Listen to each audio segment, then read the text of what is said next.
The ancient map trembled in Daji's weathered hands, its faded markings telling a story buried for generations.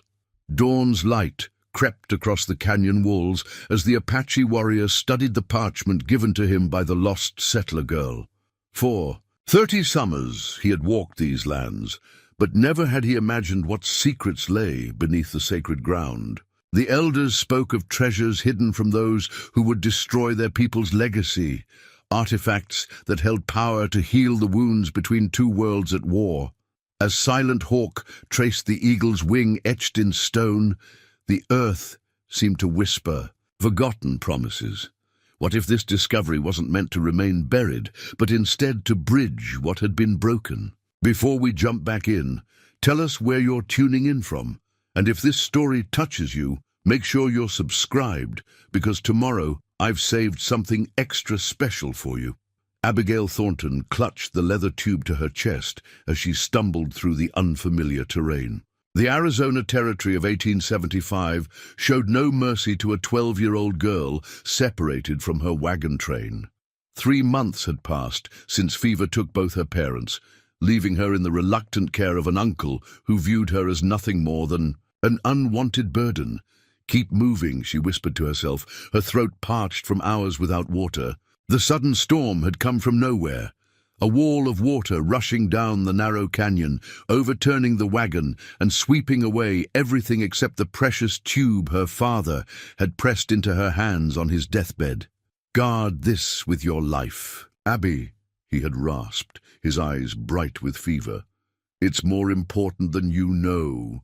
The setting sun cast long shadows across the desert landscape as Abigail's legs threatened to give way beneath her.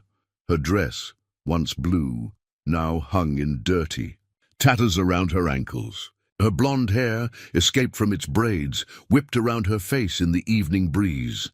When she could walk no further, she collapsed beneath a twisted juniper and opened the tube for the 100th time. The parchment inside was weathered and, strange, covered with markings she couldn't understand. She had studied it night after night by campfire light, trying to make sense of her father's final gift. "What were you trying to tell me, Papa?" she whispered, tracing the faded lines with her finger. As darkness fell completely, Abigail realized she had no choice but to continue or die alone in this wilderness. Rising on trembling legs, she spotted a narrow game trail winding between the rocks. With no better option, she followed it, the strange map clutched in her hand. The moon rose, casting an ethereal glow across the landscape. The trail led her deeper into territory she had been warned never to enter, Apache land. Fear mingled with exhaustion as she pressed forward, each step heavier than the last. The broken wagon wheel lay miles behind her now, its splintered remains, a testament to how quickly life could change course. Just yesterday, she had been traveling with her uncle's wagon train, isolated but safe. Now she was utterly alone. When Abigail crested a small rise, she gasped. Below her stretched a hidden canyon, invisible from the main trail. In the moonlight, she could make out the shapes of several wickiups and a small fire. The Apache camp was perfectly positioned, concealed from those who didn't know where to look. Her mind screamed at her to turn back, to run from the savages her uncle had described with such venom. But her body had reached its limit. Darkness crept in from the edges of her vision as she stumbled forward, no longer in control of her direction. The last thing Abigail remembered was the sound of alarmed voices as she collapsed at the edge of the camp, the unrolled map falling from her limp fingers and spreading open on the ground beside her, its strange markings catching the firelight, whispering secrets in a language older than memory. As consciousness fled, she thought she saw a tall figure approach, his face stern beneath a headband adorned with a single hawk feather. His dark eyes widened slightly as they moved from her face to the map beside her. Then darkness claimed her completely.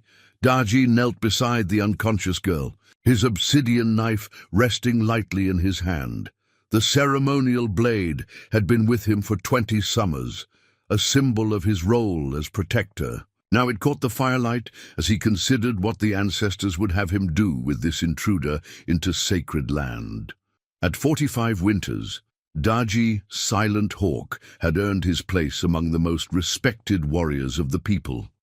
Once, he had sat in council with the elders, his voice carrying weight in tribal decisions, but that was before the fever took his wife and daughter 3 winters past. Since then, he had chosen the solitary life of a scout, finding peace in the canyons, where the spirits of his ancestors dwelled. "She is just a child," he murmured in his native tongue, studying her sunburned face.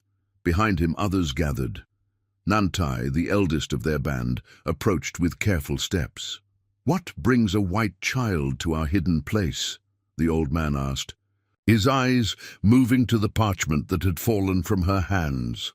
Daji carefully unrolled the map, his breath catching as he recognized symbols that matched the stories his grandfather had told.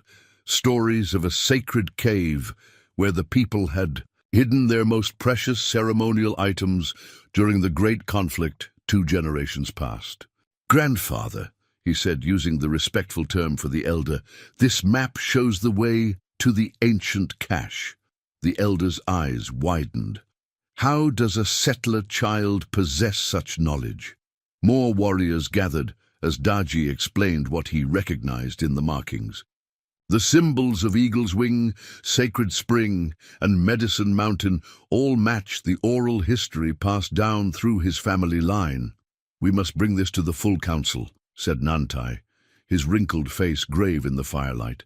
"The cache contains not only ceremonial items, but the peace documents that were never delivered, papers that could prove our rightful claim to the sacred waters." The warriors muttered among themselves, some casting suspicious glances at the unconscious girl. These were dangerous times. White settlers encroached further into their territories each season, bringing disease, whiskey, and violence. Trust had been broken too many times. "What of the girl?" asked Daji, surprising himself with his concern. "Return her to her people," Nantai decided after a thoughtful silence. "But the map remains with us. It belongs to the people." Daji nodded, though something troubled him about this plan. As he carefully rolled the parchment, his thoughts turned to his own daughter, who would have been near this girl's age. The key, memory of her laughter, still visited him in dreams. "I will take her to the trading post at sunrise," he said, sliding the map into his leather pouch, "and then I will bring this to council." That night, as others slept, Daji sat beside the fire, studying the ancient markings. His grandfather had spoken of this cache, how it had been hidden when the blue-coated soldiers first came to their lands. Inside would be medicine bundles, ceremonial masks, and most importantly, the original treaty papers that had been signed but never honored. In the dancing flames, Daji saw visions of the past, of broken promises and blood spilled on both sides. His hand moved to the obsidian knife at his waist, feeling its weight, its history. Dawn would bring difficult decisions. For now he would watch over this strange child who had unwittingly carried their people's legacy back to them. Abigail awoke with a start, sunlight streaming across her face. For a moment, confusion clouded her mind. This wasn't her uncle's wagon. The smell of pine smoke and unfamiliar cooking filled her nostrils. Memory rushed back as she bolted upright, heart pounding against her ribs. She was in an Apache camp. A woman near the cook fire glanced at her, then called out something in a language Abigail couldn't understand. Moments later, a tall man with a hawk feather in his headband approached. Instinctively, she reached for her silver locket, the only memento of her parents she had left, and clutched it for courage. "You safe," the man said in halting English. "No harm." Abigail swallowed hard. Her uncle's warnings about bloodthirsty savages echoed in her mind, but the man's eyes held no malice, only watchfulness and perhaps curiosity. "My name is Abigail," she said, her voice barely above a whisper. She pointed to herself. "Abigail," the warrior nodded. "Daji," he replied, touching his chest. Then he added, "Silent Hawk." "Thank you for helping me," she managed, though unsure. If he understood. Then she remembered. "My map! Where is my map?" Daji tensed slightly, his expression hardening. He made a dismissive gesture, clearly unwilling to discuss it. Instead, he offered her a wooden bowl containing some kind of stew. Hunger overcame caution, and Abigail accepted it with trembling hands. As she ate, she studied the camp surreptitiously. Women worked at various tasks, children played, and men prepared weapons or tended horses. It was nothing like the chaotic, barbaric scene her uncle had described. It was simply people living their lives. Daji watched her intently, occasionally speaking to a wizened elder who had joined them. Though she couldn't understand their words, she caught the tension. In their voices, something troubled them, something about her. When she finished eating, Abigail tried again. "My father gave me that map before he died. Please, it's important." Understanding flickered in Daji's eyes at the word father. He touched his chest, then gestured outward and away, then closed his eyes. The universal gesture for death. Yes. Abigail nodded, tears welling unexpectedly. "My father is dead. Mother too." She touched the locket. "Fever." Daji was silent for a long moment. Then, surprising her, he spoke more English than she'd expected. "My daughter, gone also." He held his hand at waist height. "Small, like you." The revelation hung in the air between them, a bridge across the divide of language and culture. Abigail felt an unexpected connection to this stern warrior whose eyes now held the same shadow of loss she carried within herself.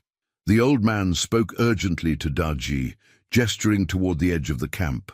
Other warriors were gathering, clearly discussing something important. Abigail caught the word map amid their conversation.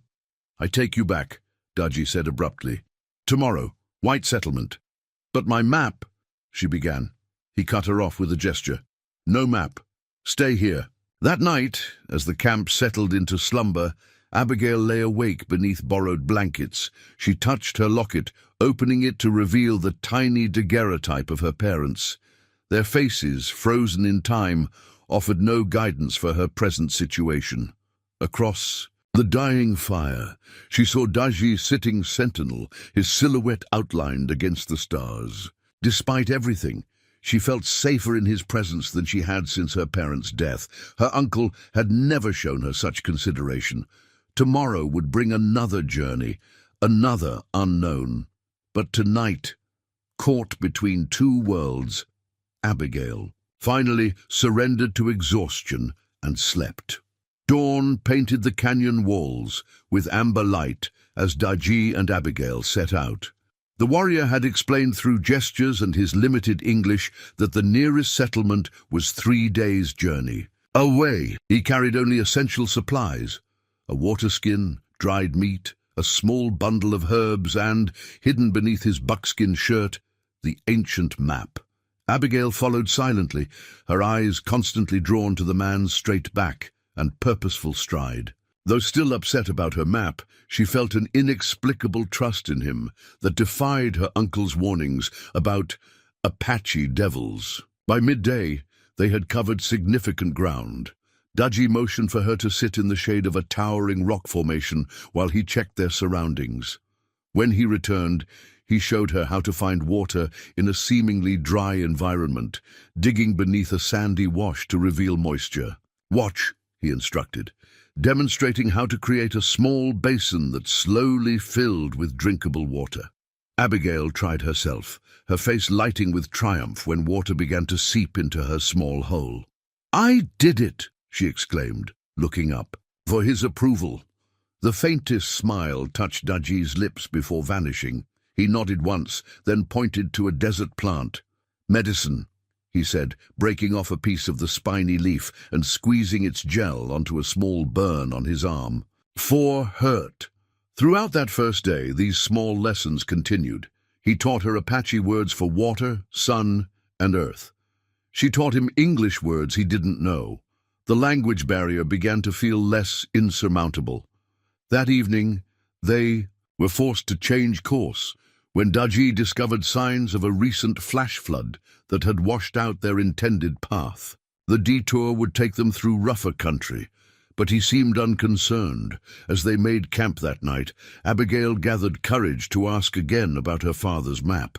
"Please," she said, making a drawing gesture with her hands. "It was my father's last gift to me." Dudgy regarded her silently, conflict evident in his dark eyes. Finally, he spoke. "Map shows sacred place, Apache place." He touched his chest. "My grandfather hid things there, important to my people." "My father never told me what it was for," Abigail admitted. "He just said to keep it safe." "How your father find Apache map?" Dudgy asked, genuine curiosity in his voice. Abigail shook her head. "I don't know. He worked with the army sometimes, as a translator. He spoke many languages." This information seemed to trouble Dudgy. He grew quiet, staring into the small fire he had built. After they had eaten, he took out a small knife and a piece of clay-like material. His hands moved deftly, shaping the substance. Abigail watched, fascinated, as a small figurine emerged. "A dewy little doll with a simple dress, for you," he said, offering the clay doll, "like I make for my daughter." Abigail accepted the gift, turning it carefully in her hands. The simple kindness brought tears to her eyes.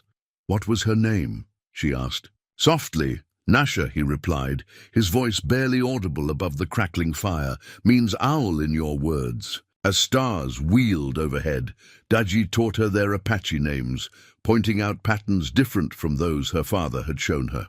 Though they came from different worlds, the same stars watched over them both. Clutching the clay doll, Abigail fell asleep to the sound of Dudgy's low humming, a melody strange yet comforting, bridging the vast distance between their separate lives. Copper Springs barely deserved the name settlement. A cluster of rough-hewn buildings huddled in the shadow of rust-colored cliffs, more an outpost than a town. The trading post stood at its center, flanked by a saloon, livery stable, and a handful of ramshackle dwellings. As they approached, Dudgy slowed his pace. "I stop here," he said, gesturing for Abigail to continue alone. "Not welcome." "But you brought me all this way," Abigail protested. "At least let me thank you properly." Reluctance shadowed his face, but he nodded once and continued forward, his posture changing subtly, shoulders squaring, chin lifting, ready for confrontation. The reaction was immediate. A man splitting wood outside the stable froze mid-swing, his axe suspended in air. A woman hurried her children indoors. Two miners lounging outside the saloon straightened, hands drifting to their belts. "Apache," one spat, the word itself like a curse. Dudgy ignored them, guiding Abigail toward the trading post with a light hand on her shoulder.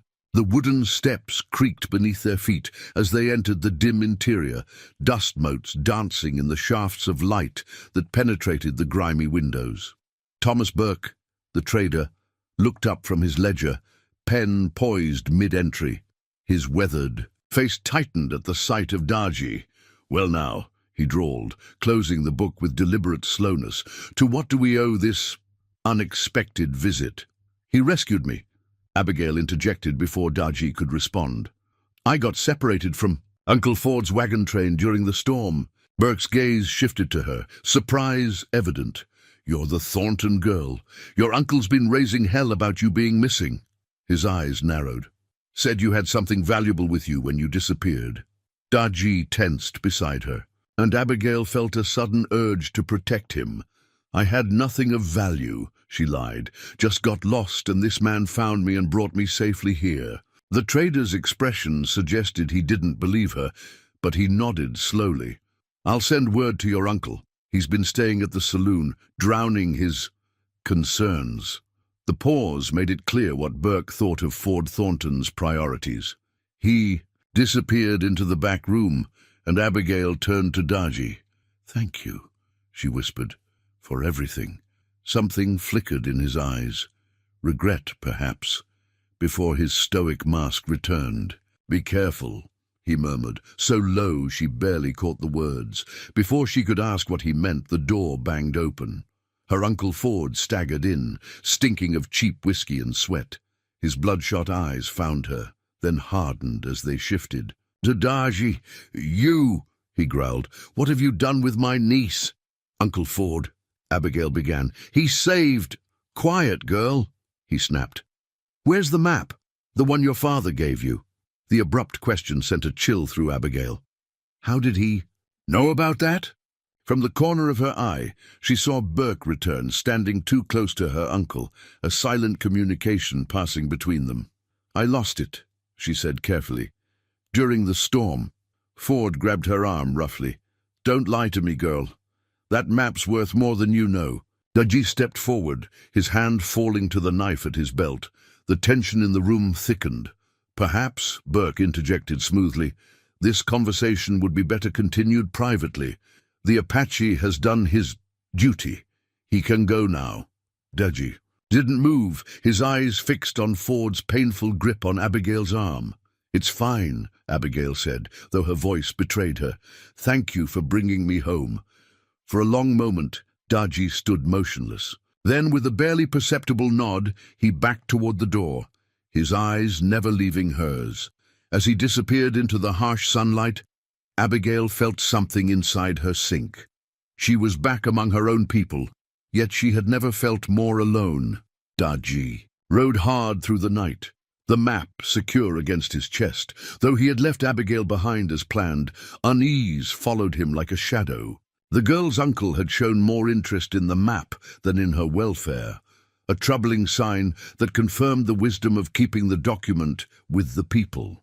The tribal camp had relocated in his absence, a standard precaution in these uncertain times. By mid-morning, he found them in a hidden valley several miles from their previous location. As he approached, children playing at the stream's edge spotted him first, calling out his arrival. Elder Nantai emerged from his wickiup, an eagle, feather clutched in his gnarled hand. You have returned safely, the old man observed. And the white child? Returned to her people, Daji replied, dismounting. But something is wrong. Her uncle seeks the map with too much hunger in his eyes. Nantai nodded slowly. Come, the council awaits your report. The tribal leaders gathered in the central circle, 7 men and 3 women whose wisdom guided the band. Daji knelt respectfully, producing the ancient map and placing it before them. I believe this truly leads to our ancestors' sacred cache, he began, recounting his journey with Abigail and the suspicious behavior of the trader and her uncle. The girl's father was a translator for the Blue Coats, he added. Somehow he acquired this map, but not to steal from us. He protected it, even in death. Nantai took up the eagle feather, a symbol of truth-speaking. Our oldest stories tell of a time when a great sickness swept through our people. 2 generations passed as the Blue-Coat soldiers first came to our lands. Our chief Red Hawk ordered our most sacred items hidden away. The elder's voice dropped lower, forcing all to lean forward. Among these items were not only ceremonial objects but documents, papers that the white man's government had signed, acknowledging our ancestral rights to the sacred waters and hunting grounds. Murmurs rippled through the council.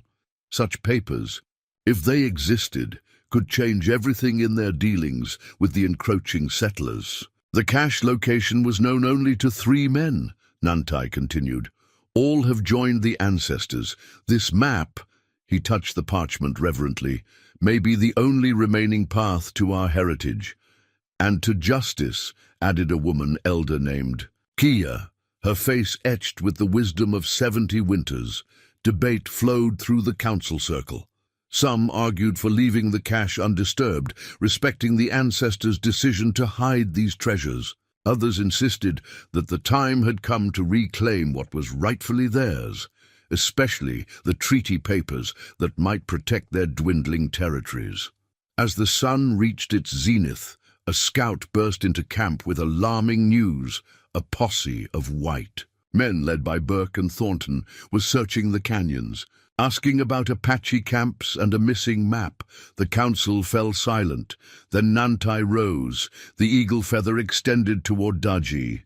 Silent Hawk, you alone among us have seen this map. and walked with the white girl who brought it to us. The spirits have chosen you for this task. Take this sacred feather and follow the path of our ancestors. Find the cache before these men desecrate it with their greed." Daji accepted the feather, feeling its weight beyond its physical presence. With it came responsibility to the past and future of his people. "I will need 3 days to prepare," he began. But Nantai shook his head. "There is no time. You must leave immediately." As Daji gathered supplies, a troubling vision of Abigail's face haunted him, her eyes wide with fear as her uncle gripped her arm. The girl had suffered loss, as had he. She deserved better than a guardian who valued paper over her safety. With the eagle feather secured in his headband and the map carefully protected, Daji made a decision that went beyond the council's instructions. Before seeking the sacred cache, he would return to Copper Springs. First, he would ensure the girl's safety. Copper Springs lay shrouded in darkness when Daji returned. Only the saloon showed signs of life, yellow lamplight spilling onto the dusty street, raucous laughter punctuating the night. He tethered his horse in a stand of cottonwoods outside town and moved silently toward the settlement, invisible as a shadow. Years of scouting had taught him patience. He watched, waited, learned the rhythm of the place. The trading post stood, dark except for a single light in the back room. There, through a grimy window, he spotted Burke, hunched over his ledger, making entries by lamplight. A soft sound drew his attention to the storeroom at the building's side. A wooden shutter rattled slightly, as if someone inside were trying to loosen it. Daji crept closer. "Hello?" a small voice whispered. "Is anyone there?" "Abigail," he replied softly. "Daji!" The relief in her voice was palpable. "They've locked me in. Uncle Ford says I'm not leaving until I tell him everything about the map." Anger flashed through him. Even among enemies, children were to be protected, not treated as prisoners. "Stand back," he instructed. The rawhide rope at his belt made quick work of the shutter's simple latch. Moments later, Abigail squeezed through the narrow opening, falling into his arms. In the moonlight, he saw a darkening bruise on her cheek.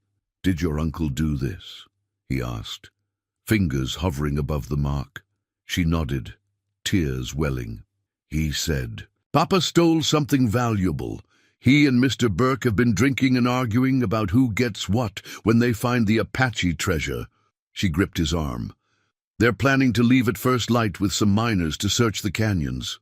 "Come," Daji said, leading her toward the horses. "Not safe here." As they reached the cottonwoods, angry shouts erupted from the trading post.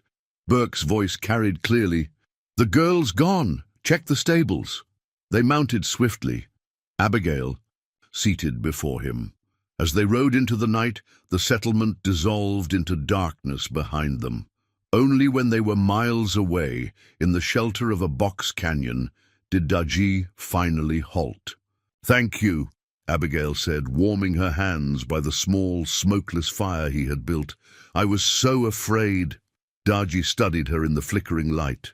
For a white child, she showed remarkable courage. "Your uncle, not good man. He never wanted me," she said simply. "When my parents died, he only took me because the army officer insisted. He's been trying to get rid of me ever since." Daji nodded, understanding the weight of unwanted obligations. Then, making a decision, he withdrew the map from his shirt. Abigail's eyes widened. "You had it all along," she whispered. "Yes." He spread it on the ground between them. "Your father, how he get this?" Abigail frowned in concentration. "He never said exactly, but once when he was very sick with fever, he talked about a promise to make things right. He said the map wasn't stolen, but given freely by an old Apache who was dying." This new information settled in Daji's mind, aligning with pieces of tribal history he knew. "The map shows way to sacred place," he explained. "Hidden things from long ago. Papers that prove Apache rights to land and water. That's why Burke and Uncle Ford want it," Abigail realized. "There's gold in these hills. If the Apache have legal rights." Daji nodded, impressed by her quick understanding. "They follow us tomorrow. We must move quickly." As he studied the map again, Abigail pointed to markings along its edge. "Papa told me these symbols relate to the stars and moon phases. They're timing indicators, showing when certain landmarks appear." Daji looked at her with newfound respect. "You know more than you say," she shrugged. "Papa taught me many things. He said knowledge is the one thing no one can take from you." In the silence that followed, Daji made another decision. "We go together," he said finally. "Find sacred place before bad men come." Under the vast desert sky, an unlikely alliance was formed, bound by a weathered map and the shared understanding that some treasures transcend the divisions of blood and history. First light found them moving steadily toward distant mountains that rose like sentinels against the horizon. According to the map, the initial landmark, a distinctive pinnacle resembling a hawk's beak, lay 2 days' journey to the northeast. Before setting out, Daji had performed a brief ceremony, taking pinches of sacred tobacco from an intricately beaded pouch and offering them to the 4 directions. Abigail watched silently, recognizing the reverence of the moment without understanding its full meaning. "For protection," he explained afterward, tucking the ceremonial tobacco pouch back into his shirt. "Ask ancestors to guide us." As they rode, Daji began teaching Abigail simple Apache phrases, words for danger, water, silence, that might prove vital in the days ahead. She proved a quick student, her ear for language, reminding him that her father had been a translator. "How did your father learn languages?" he asked during a brief rest at midday. "He grew up at a mission school," Abigail explained, sipping sparingly from the water skin. "There were children from many tribes there. He said understanding different words was like finding paths between worlds." Daji considered this. "And the map? How he find it?" Abigail's brow furrowed in concentration. "He said an old medicine man gave it to him. They met when Papa was translating for the army. The old man was dying and had no sons to pass it to." She looked up at Daji. "Papa said the man told him the map should find its way home when the time was right." This revelation settled into Daji's thoughts as they continued their journey. Perhaps the ancestors had guided the map's path back to the people through this girl. Such things were not unknown in the old stories. By late afternoon they spotted dust clouds rising in the distance behind them, riders following their trail. "Uncle Ford?" Abigail asked, fear edging her voice. Daji nodded grimly. "And others, we take harder path now." He led them off the natural route into rockier terrain where their tracks would be more difficult to follow. The going was slower, but it offered better protection from pursuing eyes. As they navigated a narrow passage between towering stone walls, a band of wild horses appeared suddenly before them. Magnificent creatures led by a proud black stallion. Both travelers halted entranced by the unexpected sight. "Mustangs," Daji murmured respectfully. "Free ones." The stallion regarded them imperiously before leading his band away, disappearing around a bend in the canyon like spirits returning. "To another world. They're beautiful," Abigail whispered. "No ropes, no fences." "Like land should be," Daji replied. "No boundaries drawn by men who never walk it." That evening they camped in a sheltered alcove, their small fire well hidden from distant eyes. Daji used the last light to study the map again, tracing the path ahead with a weathered finger. "Tomorrow we reach first marker," he said. "From there we follow the 7 sisters," Abigail finished, pointing to a cluster of stars just becoming visible in the darkening sky. "Papa called them the Pleiades. The map shows they align with the next landmark." Daji looked at her with surprise. "How you know this?" She smiled shyly. "I watched you studying the stars last night, and Papa taught me to read the sky. He said stars are the one language all people share." As night fully claimed the land, Daji shared stories of how Coyote had scattered the stars across the sky, while Abigail told him the Greek myths her father had taught her about the same constellations. Different words, different tales, yet each describing the same distant lights. In the comfortable silence that followed, Daji felt an unexpected sense of rightness in their unlikely partnership. The girl brought knowledge that complemented his own. Pieces of a puzzle the ancestors had perhaps intended to be solved together. Behind them, their pursuers camped for the night, their distant fire a reminder of the danger that would resume with dawn. But for now, beneath the vast canopy of stars, two people from different worlds found common ground in the language of the sky. The canyon entrance appeared deceptively simple, a narrow fissure in the red rock face that most travelers would pass without notice. Daji dismounted, studying the formation carefully before nodding with satisfaction. "Here," he confirmed, tracing a weathered symbol on the map. "Ancient path begins."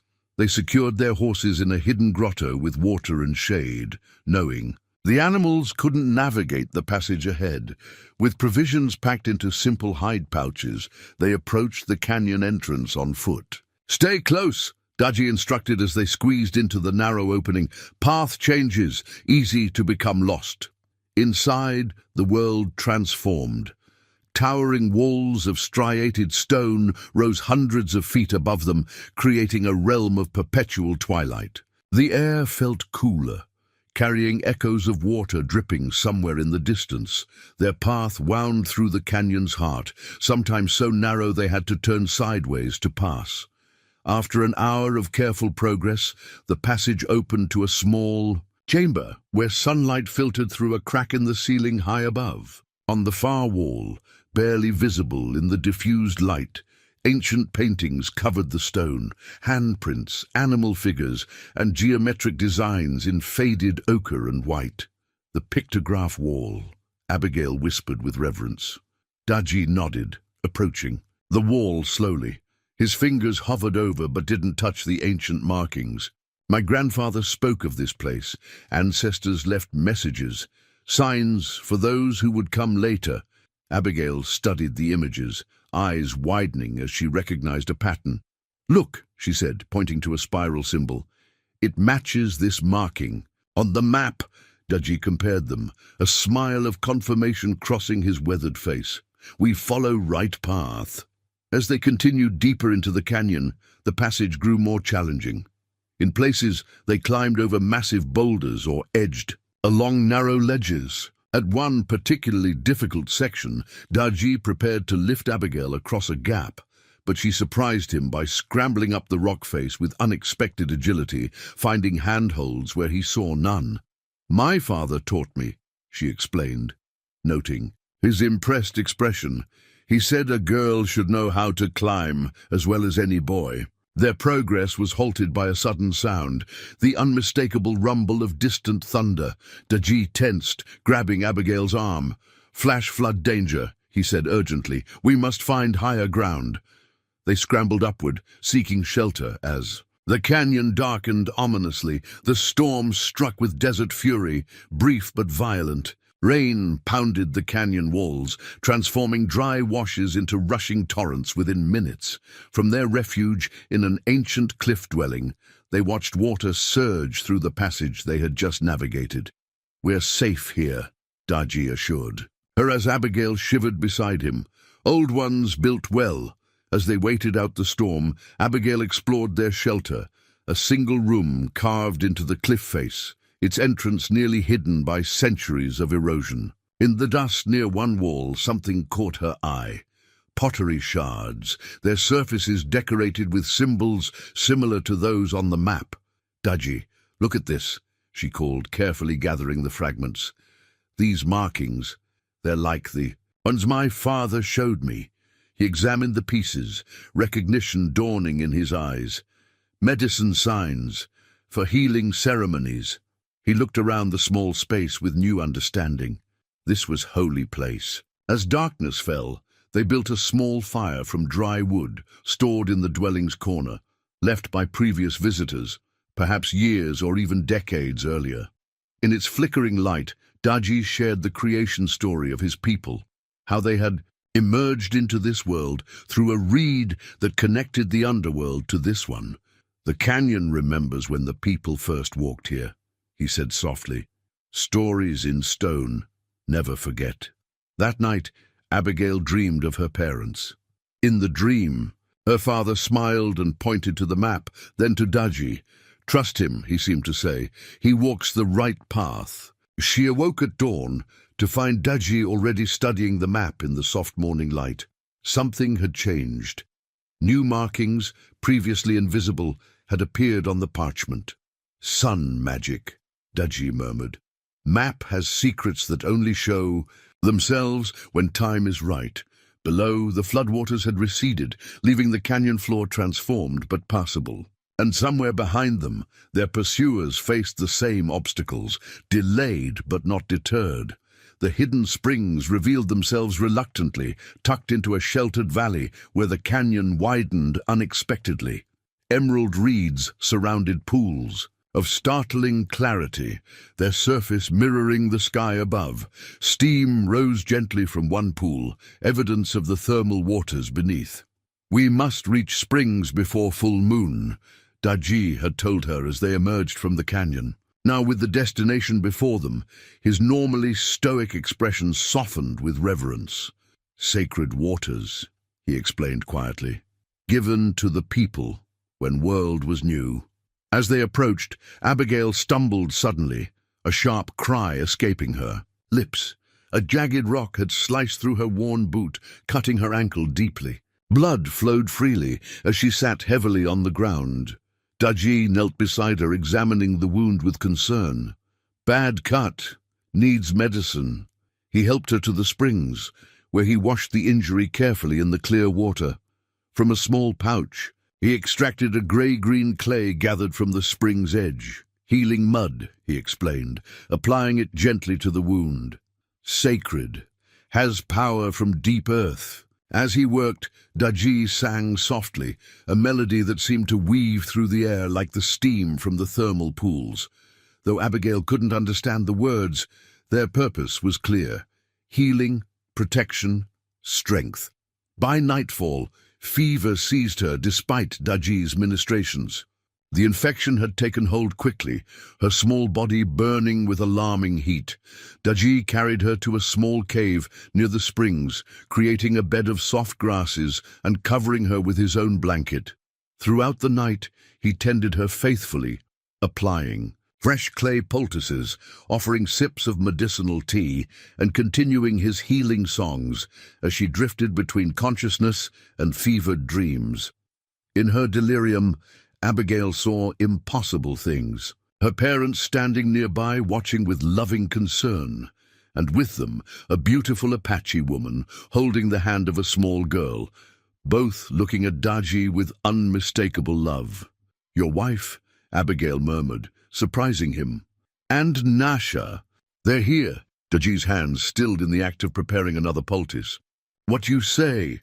They're watching you," she continued, her eyes unfocused. "Your wife says the path you walk is good. She says to tell you that she waits in the place beyond stars, but you still have much to do here." His breath caught.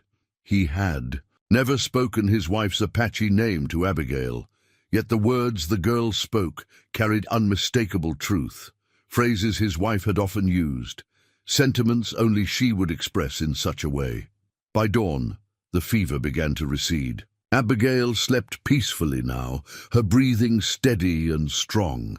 Daji sat beside her, his mind turning over what had happened in the night. He had witnessed many strange things in his years as a warrior and scout, but few as inexplicable as this child speaking his wife's thoughts. When Abigail finally woke, the sun was high overhead. She had no memory of her fevered words, but she recognized the changed way Daji looked at her, with a mixture of wonder and newfound respect. "The cut, it's better," she said, examining her ankle where the wound had already begun to close cleanly. "Sacred clay heals," he replied simply, "and your spirit is strong." During her recovery over the next day, their unusual education continued. Daji taught her more complex Apache phrases, while she helped him expand his English vocabulary. They created a simple sign language between them for situations when silence was necessary. On the evening before they planned to depart, Daji shared the spring's origin story. how the Creator had struck the earth with lightning, bringing forth healing waters as a gift to the people during a time of great suffering. "My grandfather brought me here as boy," he said, watching the sunset paint the pools in gold and crimson. "Said waters remember all who come, remember all stories." As Abigail tested her healing ankle, Daji studied the map again, his expression growing concerned. "Signs show others coming," he said, pointing to fresh tracks they'd spotted earlier. "Your uncle and trader split up. Some follow canyon, others go around, try to reach next place first." Abigail nodded, understanding the urgency. "We should travel by night then. The stars will guide us, just like on the map." Daji looked at her with approval that had grown into something deeper, a partnership of equals despite their differences in age and culture. "Yes," he agreed. "We follow Star Path now." The mesa stretched before them like a giant's table, flat, exposed, and offering no place to hide. In the pre-dawn light, Daji studied the terrain with concern. They had recovered their horses from the canyon's edge, but crossing the open expanse would leave them vulnerable to anyone watching from the surrounding ridges. "Dangerous," he said simply. "No cover." Abigail nodded, understanding the risk. Her ankle had healed remarkably well thanks to the sacred clay, but a sense of urgency drove them forward. According to the map, they needed to reach the eagle's wing formation before the moon reached its fullest phase, just 2 days away. "We have no choice," she replied. "We'll have to be quick." They began their crossing as the first rays of sun touched the eastern horizon, riding at a steady pace. By mid-morning, heat waves danced across the mesa's surface, distorting distant views. Daji kept them moving, his eyes constantly scanning for dust clouds or reflecting light that might betray pursuers. Near noon, an unexpected sight broke. The monotony, the weathered remains of a small homestead, its log walls partially collapsed from years of abandonment. "We rest horses," Daji decided, guiding them toward the structure. "Too hot to continue now." Inside the ruined cabin, evidence of its former occupants remained. A broken chair, shards of pottery, a cast-iron stove now rusted and useless. While Daji secured the horses in what remained of a lean-to, Abigail explored the single room. In a corner, beneath fallen roof beams, she discovered something surprising. A small, leather-bound book, its pages yellowed but still intact. She carefully brushed away the dust and opened it. "Daji," she called softly, "look at this." The journal belonged to Hannah Wilson, who had settled there with her husband and 2 children in 1868. The entries told a story far different from what Abigail had been taught about frontier life. Hannah wrote of trading with local Apache bands, learning their medicinal plants, and establishing a tentative friendship with a medicine woman who had helped deliver her second child. The final entries described increasing tensions as new settlers arrived, bringing their fear and prejudice against the native people. The last page, dated 1871, expressed fear not of Apache attacks, but of vigilante settlers who had threatened her family for their Indian-loving ways. "They wanted peace," Abigail said, looking up at Daji. "Just like my father did." Daji examined the journal thoughtfully. "Some white people try to understand, most do not. Do you think we can ever live together without fighting?" she asked. Before he could answer, the distant sound of a horse's neigh froze them both. Through a gap in the wall, Daji spotted a lone rider on the mesa's edge, scanning the terrain. "Scout," he whispered, "from your uncle's group." They retreated to the abandoned root cellar beneath the cabin floor, pulling the trapdoor closed above them. In the cramped darkness, they listened as hoofbeats approached, circled the homestead, then entered what remained of the structure above. Boots scraped across the floorboards directly overhead. Items were moved, investigated. A voice called out, then fell silent. Minutes stretched like hours as they remained motionless in the musty darkness. When the rider finally departed, they waited longer still before daring to emerge. In their haste to hide, they had left the journal visible. It was now gone, taken by the scout. "He knows we were here," Abigail whispered. As they prepared to leave, Daji discovered something in the dirt of the root cellar. A small antelope horn whistle, its surface carved with intricate designs. He recognized it immediately as Apache craftsmanship. Medicine woman's whistle, he explained, showing Abigail the traditional instrument. For calling spirits, for summoning help.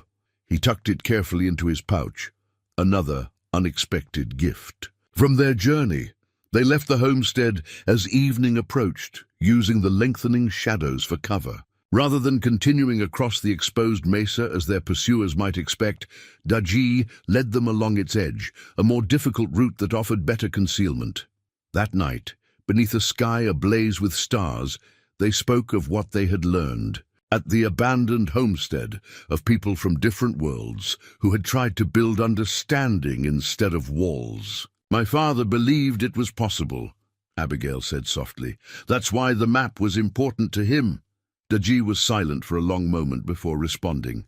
"Perhaps the ancestors guide us toward what should be, not just what was." Above them, a meteor streaked across the sky, a sign that seemed to affirm their unlikely partnership and the path they followed together. They reached the rendezvous point near sunset, a distinctive rock formation where three boulders balanced improbably, atop one another. Here, according to arrangements made before Daji had left his people, his cousin Keme would be waiting with fresh supplies for the final leg of their journey. "We rest here," Daji told Abigail.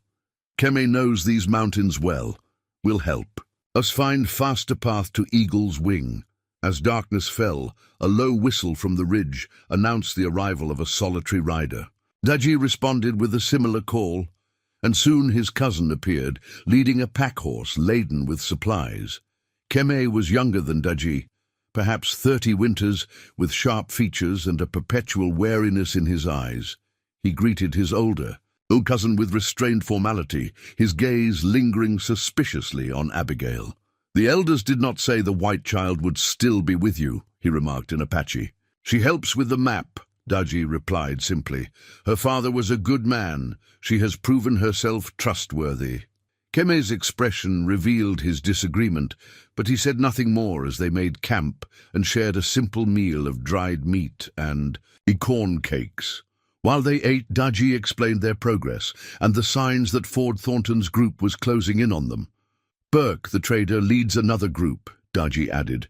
"They try to reach Eagle's Wing by northern path. And many whites seek what belongs to the people," Keme responded bitterly, "always taking, never satisfied." Abigail, though unable to understand their words, sensed the tension. She kept her distance, tending to the horses while the men talked. After the meal, Daji left to hunt, hoping to bring down a rabbit for morning provisions. "Watch over her," he instructed Keme before disappearing into the darkness. Alone in camp, Keme's demeanor changed. He approached Abigail with forced friendliness, speaking broken English. "You help find Apache treasure?" he asked. "Not treasure," she corrected carefully. "Sacred things, important papers." Keme nodded, his interest clearly piqued. "Map show where?" Something in his tone made Abigail uneasy. "Daji has the map," she said, deliberately vague. Undeterred, Keme continued his questions while stoking the small fire. When he offered her water from his skin, fatigue overcame caution, and she accepted, taking several deep swallows before. Settling near the fire's warmth, sleep came unexpectedly quickly. Through half-closed eyes, she watched as Keme moved to Daji's pack, searching until he found the carefully folded map. He spread it open, studying it intently in the firelight. Abigail tried to rise to call out, but her limbs felt impossibly heavy. The water, she realized too late, had been doctored with something to make her drowsy. Fighting against the encroaching darkness, she watched helplessly as Keme took out a knife and carefully cut away a corner of the map, the section showing the final approach to the Eagle's Wing formation. He tucked the stolen fragment inside his shirt, then began refolding the map. A small sound escaped Abigail's throat. Keme's head snapped up, eyes narrowing when he realized she was still conscious and had witnessed his betrayal. In 2 strides, he reached her. You see nothing, he hissed, gripping her arm painfully. Why? She managed to ask, the words slurring from her numb lips. The whites offer much for this, he answered, patting his shirt where the map fragment lay hidden.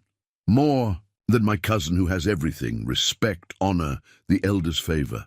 A twig snapped nearby, Daji returning. Kemme released her roughly and quickly replaced the map in the pack, moving away just as his cousin emerged from the darkness, a freshly killed rabbit in hand. Daji sensed something amiss immediately. His eyes moved from Kemme's too casual stance to Abigail's unfocused gaze. What happened? He demanded. The girl is tired, Kemme said with feigned innocence. I gave her water. Daji knelt beside Abigail, recognizing the signs of datura, a plant sometimes used in small doses for ceremonies, but dangerous in larger amounts. What did you do? He asked sharply, turning to confront his cousin, but Kemme was already moving, mounting his horse with practiced speed. The white men pay well for information, he called back. Better than the honor of a people who are already dying. Before Daji could reach him, Kemme spurred his horse and disappeared into the night, taking with him the crucial fragment of their map and their hopes of reaching the sacred cache before their pursuers. By morning, the effects of the datura had worn off, leaving Abigail with a pounding headache but a clear memory of Kemme's betrayal. Daji studied the mutilated map with grim focus, his face revealing little of the turmoil he surely felt at his kinsman's treachery. Can we still find the way? Abigail asked, her voice hoarse from the night's ordeal. Daji looked up, his expression softening slightly at her concern. The main path, yes, but final approach. He gestured to the missing corner. That part gone, they faced a devastating choice. Abandon their quest or attempt a far more dangerous route through the mountains, one not marked on the map, but known to Daji from his years of scouting. Kemme rides to your uncle, he explained. They will take easy path now. We must take hard way. The hard way proved to be a brutal understatement. They ascended narrow game trails that twisted up the mountainside, so steep in places that the horses struggled for footing. The air grew thinner, colder, as they climbed higher than Abigail had ever been. By midday, they had entered a realm of stone and sky, where stunted pines clung tenaciously to rock faces and clouds drifted at eye level. The vastness both awed and terrified Abigail, whose world had previously been limited to settlements and wagon trails. How much farther? She asked during a brief rest, trying to mask her exhaustion. Daji pointed to a distant ridge, barely visible through swirling mist. Eagle's wing there, 2 days if weather holds. As they navigated a particularly treacherous section, Daji's horse suddenly balked, pawing nervously at something half buried in the trail. Dismounting, he knelt to investigate and unearthed an ancient stone axe, its edge still sharp despite years of exposure. Grandfather's mark, he murmured, turning the tool to reveal a small symbol etched into its surface. Your grandfather's? Abigail asked, confused. Grandfather clan, he clarified. Very old, from time when people first walked these mountains. He secured the axe to his belt, another sign that their journey followed a path laid by ancestors long ago. The weather shifted abruptly as afternoon faded.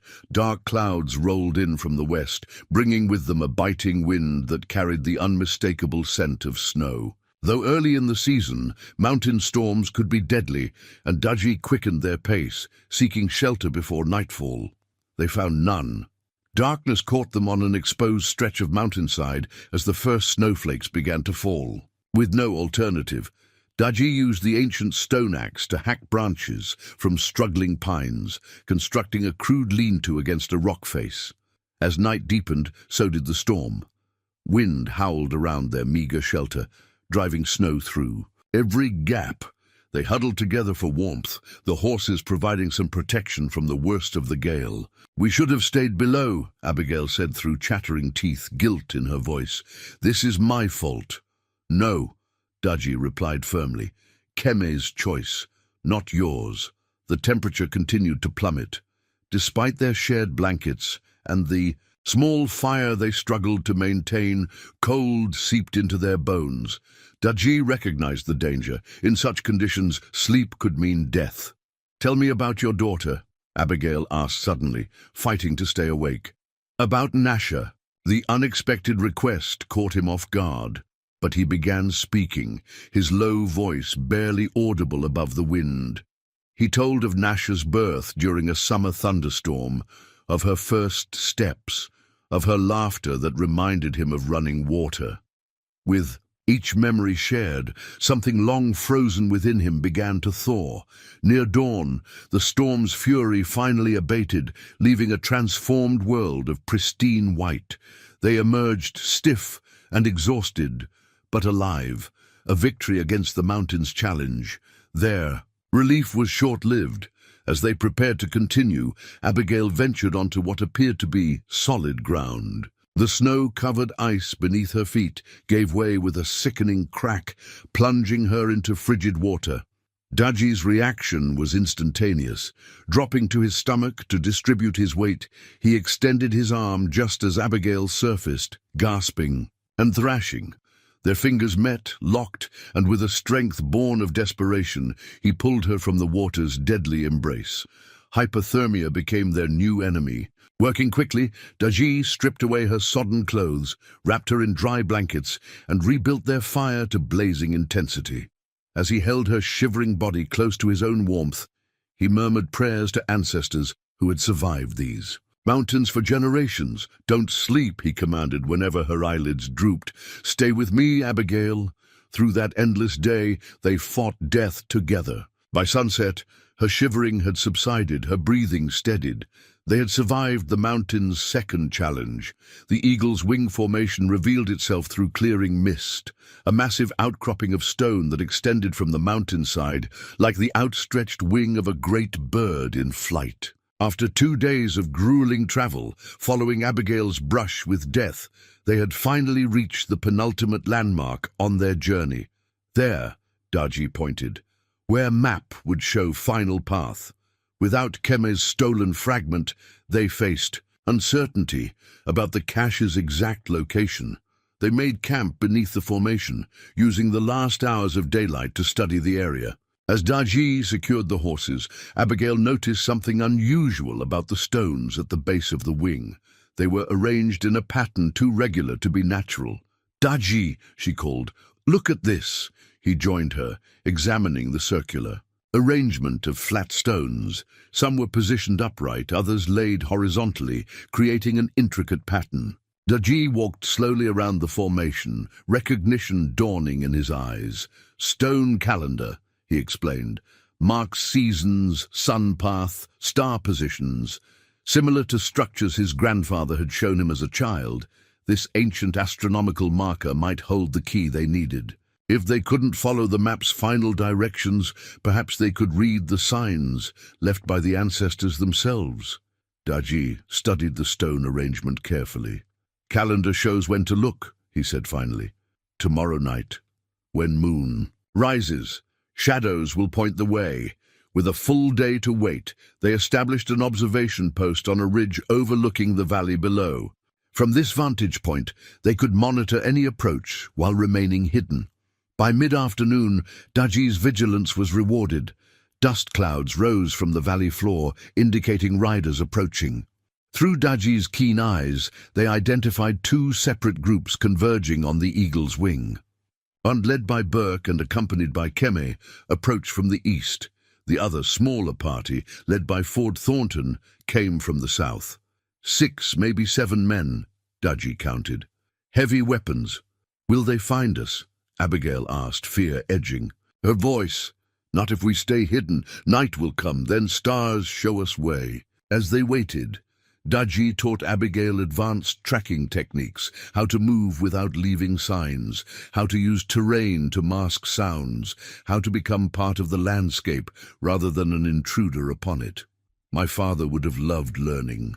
And this," she remarked as evening approached, "he always said understanding other ways of seeing the world made a person wiser."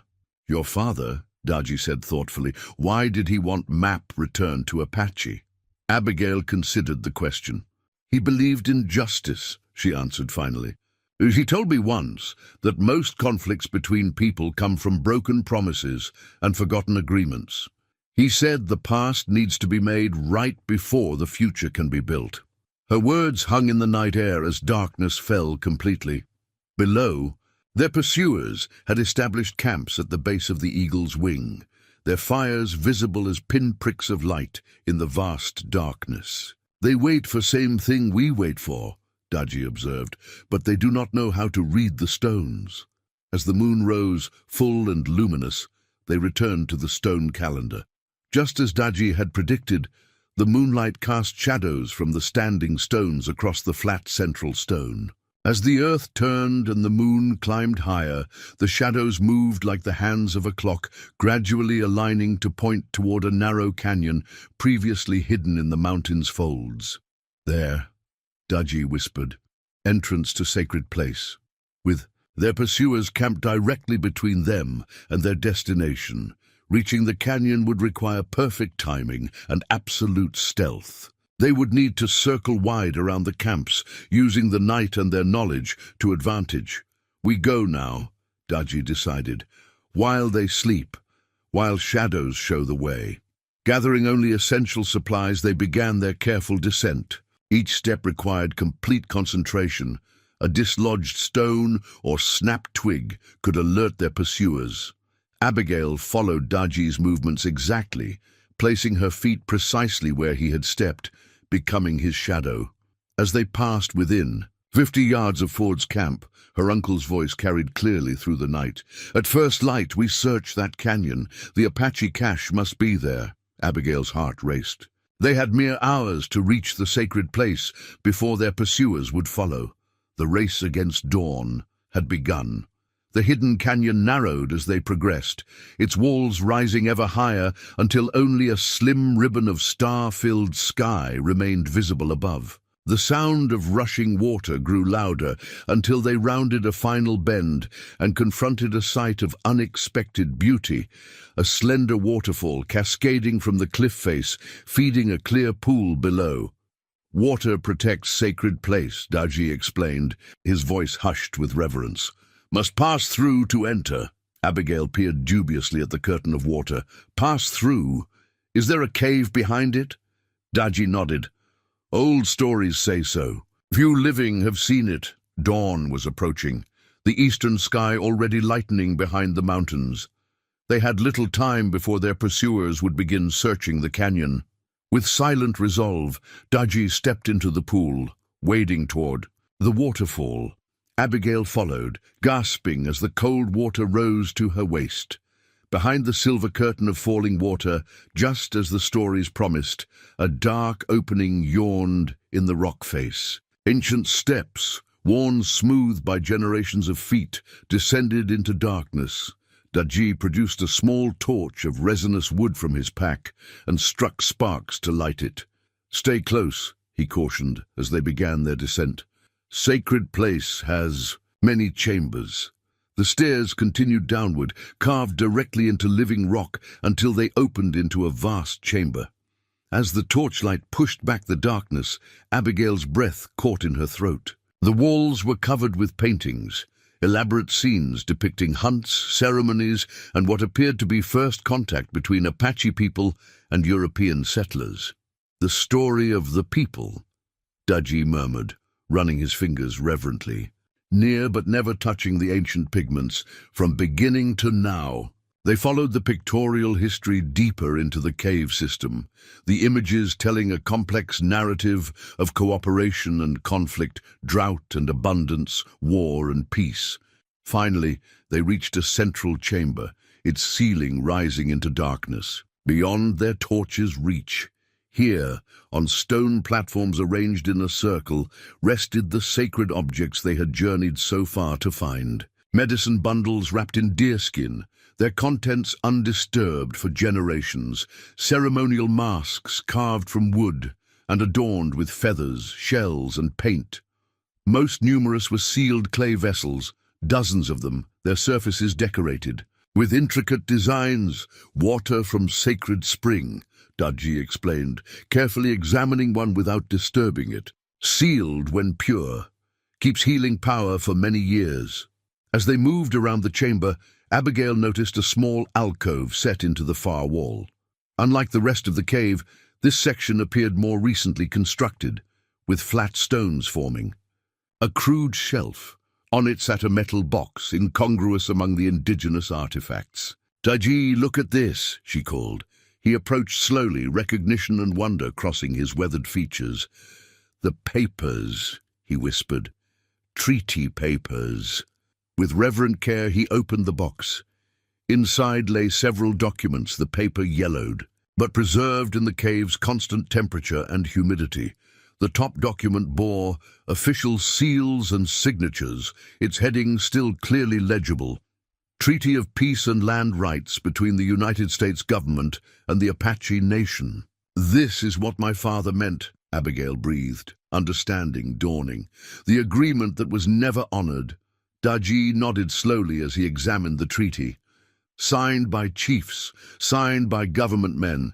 Says here," he pointed to a carefully drawn map on the document, "this land, these waters belong to the people, by white man's own law. And the mining rights would belong to the Apache," Abigail added, seeing now why Burke and her uncle had been so desperate to find the map. That's why they wanted to find it first, to destroy it. As they carefully examined the documents, Abigail felt a strange sensation, as if they were not alone in the chamber. Looking up, she gasped softly. In the flickering torchlight, she thought she saw the ghostly figure of her father standing nearby, smiling with approval. "Papa," she whispered. The vision, if it was one, nodded once before fading into the shadows. Whether real or imagined, the message seemed clear.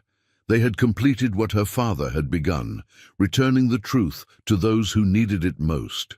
Daji performed a brief blessing ceremony, acknowledging the ancestors who had protected these treasures and the sacred space that had housed them. As he finished, a distant sound reached them, voices echoing from the canyon outside. Their pursuers had arrived. "We must decide quickly," Daji said, gathering the treaty documents. "Take what proves our rights. Leave rest for another time." But as they prepared to depart, the voices grew louder, closer. The entrance was no longer an option for escape. Footsteps echoed down the stone stairway as Daji quickly secured the treaty documents inside his shirt. He motioned Abigail behind a large stone altar, his finger to his lips. There was nowhere to run. The cave had only one entrance. The torch guttered as voices grew louder. Uncle Ford's unmistakable rasp echoed off the stone walls, followed by Burke's smoother tones and the shuffling of multiple feet. Within moments, the chamber filled with lamplight as the pursuers arrived. "Well now," Burke drawled, holding his lantern high. "Isn't this something?" Daji stepped forward, positioning himself between the newcomers and Abigail. Behind Burke stood Ford Thornton, three rough-looking miners with rifles, and Keme, his expression a mixture of defiance and shame. "This place is sacred to the people," Daji said firmly. "You do not belong here."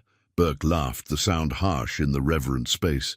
"Seems to me possession is what matters out here in the territories, and right now we possess the only way out." Ford pushed forward, his bloodshot eyes scanning the chamber until they landed on Abigail. "There you are, you ungrateful brat. Where's the map your father stole?" "My father didn't steal anything," Abigail replied, stepping out from hiding. "And neither did we. These things belong to the Apache." Burke set his lantern down and moved toward the ceremonial objects. "These trinkets, they might fetch something from collectors back east, but that's not what we're here for." His gaze hardened. "Where are the papers?" Daji remained motionless, his hand casually resting near the knife at his belt.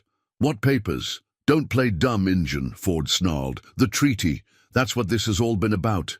"The government has a contract with my company," Burke explained with false patience. "Very generous terms for mining rights throughout this region.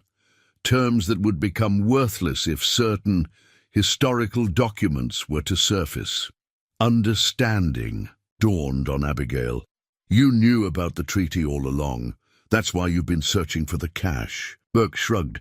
Your father was getting too close to finding it. Started asking questions about old Apache treaties, poking around government archives. Had to be stopped.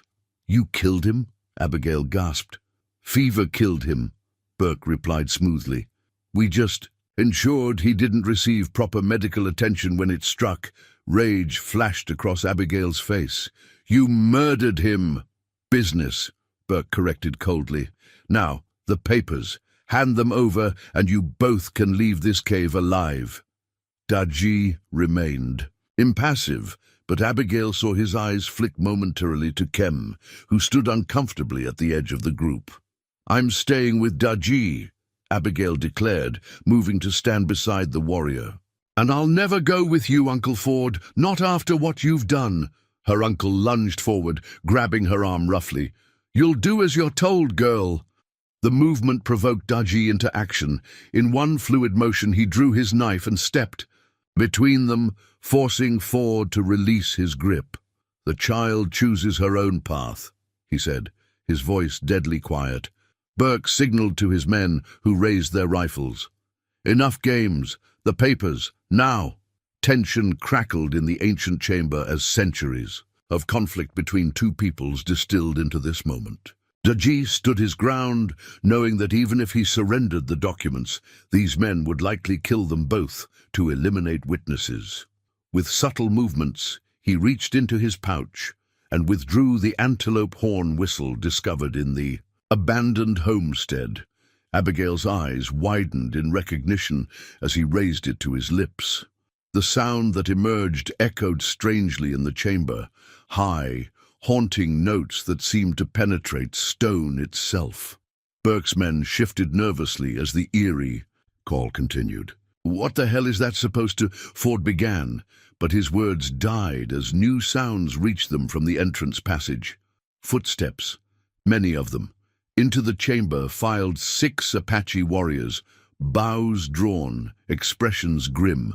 They had been tracking Daji from a distance, honoring his journey while ensuring his safety, a precaution taken by the elders without his knowledge. Burke's hand moved toward his holstered pistol. You're still outnumbered, he bluffed. The standoff stretched for a heartbeat before chaos erupted. Burke fired the first shot, the bullet striking an ancient support column. Stone groaned ominously as dust rained from above. The cave is collapsing, someone shouted, as a larger chunk of ceiling crashed down near the ceremonial objects. In the confusion, Ford grabbed for Abigail again, but Keme, in a moment of redemption, pulled him away. Enough death, he shouted above the rumbling stone. 3 weeks later, Daji stood on a ridge overlooking a remarkable gathering in the valley below.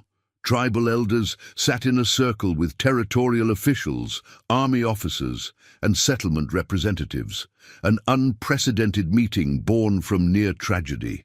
The cave's collapse had forced enemies to cooperate, digging frantically to free those trapped inside. In those desperate hours, barriers had temporarily fallen as Apache warriors worked alongside miners to move fallen stone. Most of the sacred items had been buried, but Daji had made a crucial choice in those chaotic moments, saving lives, including Burke's, rather than attempting to retrieve more ceremonial objects.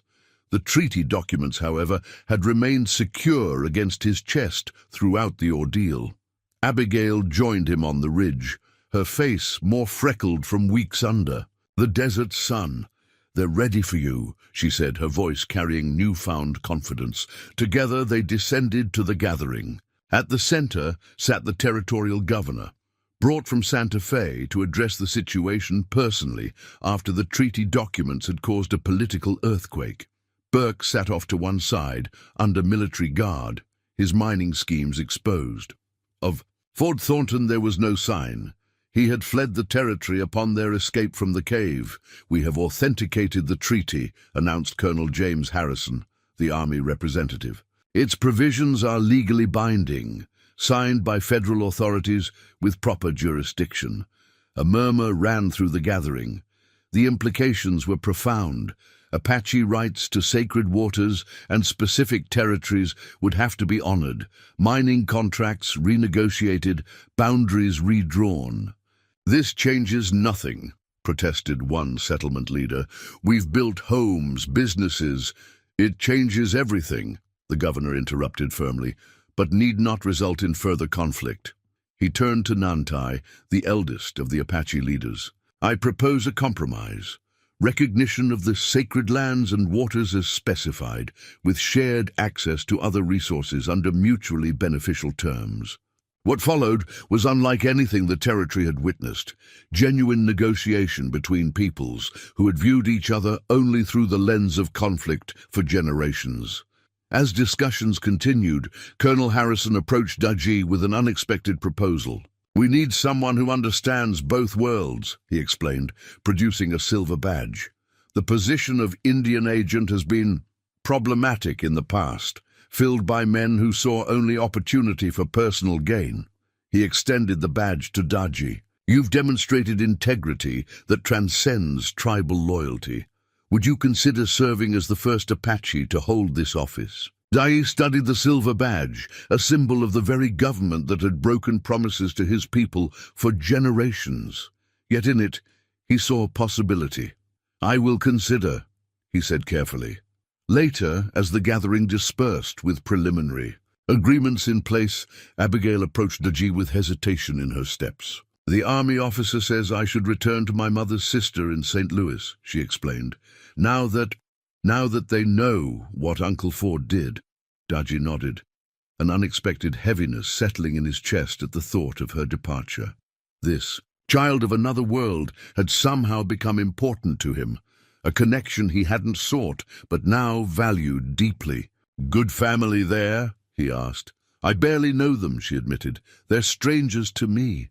That evening, as representatives from both communities shared an unprecedented meal together, Daji made his decision. With Nantai's blessing, he approached Abigail as she sat alone, watching the gathering. "Among the people," he said, kneeling beside her, "when a child loses family, they are not sent to strangers. They become part of a new family." Abigail's eyes widened with understanding. "If you wish," he continued, "you could stay, learn the ways of the people, and teach us things from your world." "Like a daughter," she whispered. "Like family," he corrected gently.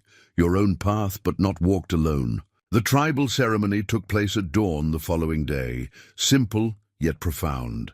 Abigail received a traditional blessing and a new name, Nashota, meaning twin spirit, acknowledging her existence between two worlds. As the sun climbed higher, Daji stood with his newly formed family, the silver badge pinned to his shirt. Below them stretched the valley, where both Apache camps and settler cabins were visible, separate yet sharing the same landscape. "What happens now?" Abigail asked, the journal her father had begun clutched in her hands. She had decided to continue. His work, recording this new chapter of cooperation between peoples, Daji considered the question, his gaze taking in the vast territory that had witnessed so much bloodshed and might now see something different. "Now," he said simply, "we make new stories.